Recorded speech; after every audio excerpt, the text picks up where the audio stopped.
बिस्मिल्लाहिर्रहमानिर्रहीम। अस्सलाम वालेकुम। मैं हाफिज़ मोहम्मद काशिफ और आप देख रहे हैं मेरा चैनल टेक्निकल इन्फॉर्मेशन पोर्टल।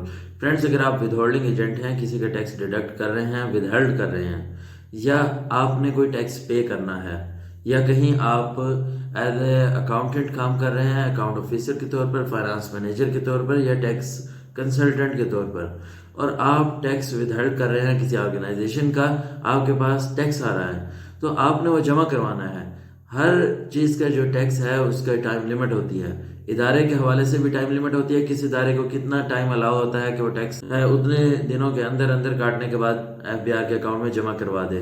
और कुछ चीज़ें ऐसी हैं जैसे सैलरी है, उसका सेपरेट टाइम होता है, टाइम लिमिट होती है कि इस टाइम के अंदर अंदर आपने अपना टैक्स जमा करवाना है। एक तो आपको इस चीज़ का नॉलेज ज़रूर होना चाहिए, क्योंकि अगर आप टैक्स लेट जमा करवाएंगे तो आपको पेनल्टी लगती है पर डे के हिसाब से और अमाउंट के हिसाब से। जितनी आप अमाउंट इंजॉय कर रहे होते हैं, टैक्स जमा नहीं करवा रहे, एफबीआर यही समझता है कि उसको आप यूज़ कर रहे हैं तो उसका आप इंजॉय कर रहे हैं, तो उस हिसाब से आपको पर डे के हिसाब से पेनल्टी लगती है, अमाउंट के वॉल्यूम के ऊपर भी और जितना डिले करते हैं उसके ऊपर भी। तो इस चीज़ को आप लाजमी इंश्योर करें कि टाइम को चेक करें, उस टाइम के अंदर अंदर अपने जो है टैक्स की अमाउंट एफबीआर के अकाउंट में जमा करवा लें।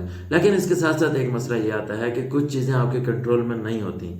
फॉर एग्जांपल, गवर्नमेंट के इंस्टीट्यूट हैं, सेमी गवर्नमेंट के इंस्टीट्यूट हैं, उनके लिए ये है कि आप टैक्स डिडक्ट करते हैं, विद हेल्ड करते हैं तो सेम डे के अंदर अपनी टैक्स जो है जमा करवा दें। अब ये तो कानून है, बनाने वालों ने बना दिया है, इसके पीछे भी बहुत सारे लॉजिक्स हैं सेम डे उन्होंने क्यों रखा है।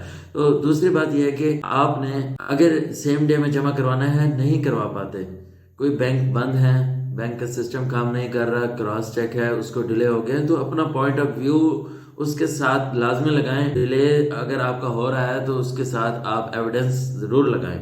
चेक काटा है, आप लिख सकते हैं कि हमने सेम डे में काटा है, आगे चेक क्लियर होते होते टाइम लगा है, लेकिन उसकी भी एक लिमिट है। क्लियर होना भी, अगर एक दिन में क्लियरेंस हो जाती है, क्लियरिंग में जब जाता है 1 वर्किंग डे में क्लियरिंग हो जाती है। इस तरह कोई और भी डिले आता है तो उसके साथ पॉइंट ऑफ व्यू अपना लाजमी दें। जैसे कि मैं आपको पहले भी बता चुका हूँ कि ऑडिट जब ओपन होते हैं तो 5 ईयर्स के बाद अमूमन ओपन होते हैं, तब आपको पता नहीं होता कि क्यों डिले हुआ था, क्यों नहीं हुआ था।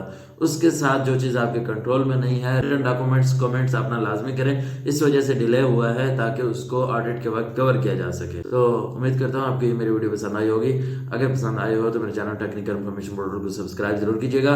इसी के साथ ही हाफिज़ मोहम्मद काशिफ को इजाज़त दीजिएगा। नेक्स्ट वीडियो तक के लिए अल्लाह हाफिज़।